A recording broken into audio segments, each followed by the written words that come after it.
నేను ఎక్కడ ఏ ప్రాజెక్ట్ కట్టినా మీరు ఒక్కసారి చూస్తే ఎక్కడ కూడా ఫెయిల్ కాలా. హైదరాబాద్లో ఎయిర్పోర్ట్ కట్టాం, 5,000 ఎకరాలు. నేను డే 1 ఒకే మాట చెప్పాను. నేను చెప్పింది మీరు ఎయిర్పోర్ట్కి భూమి ఇవ్వండి, ఇక్కడ ఎయిర్పోర్ట్ కడతాం, లిబరల్గా కాంపన్సేషన్ ఇస్తాం, అది పక్కన మీరు కొనుక్కోండి, దీనికంటే 10 ఇంతలు రేటు పెరుగుతుందని చెప్పి చాలా స్పష్టంగా చెప్పాను.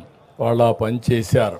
ఎంతమంది రెచ్చగొట్టినా వినకుండా చేస్తే అక్కడ ఎయిర్పోర్ట్కి ల్యాండ్ ఇచ్చి పక్కన ల్యాండ్ కొనుక్కున్న వాళ్ళందరూ కోటీశ్వర్లు అయ్యారంటే అది ఆ రోజు నేను చూపించిన విజన్ అని చెప్పి కూడా నేను మీకు తెలియజేస్తున్నా.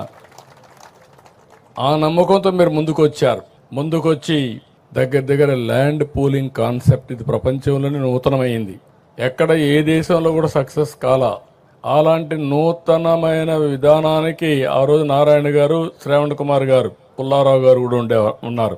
ఆ రోజు మంత్రి పుల్లారావు, స్థానిక శాసనసభ్యుడు మనం శ్రావణ్ కుమార్ గారు, నారాయణ గారు మంత్రి. మీ అందరితో నెగోషియేషన్లు చేశారు, మీరందరూ ముందుకొచ్చారు. ఫస్ట్ టైం చరిత్రలో ప్రపంచంలోనే ల్యాండ్ పూలింగ్ కింద అందరూ కూడా ల్యాండ్ ఇచ్చిన ఏకైక చరిత్ర అమరావతి రాజధాని.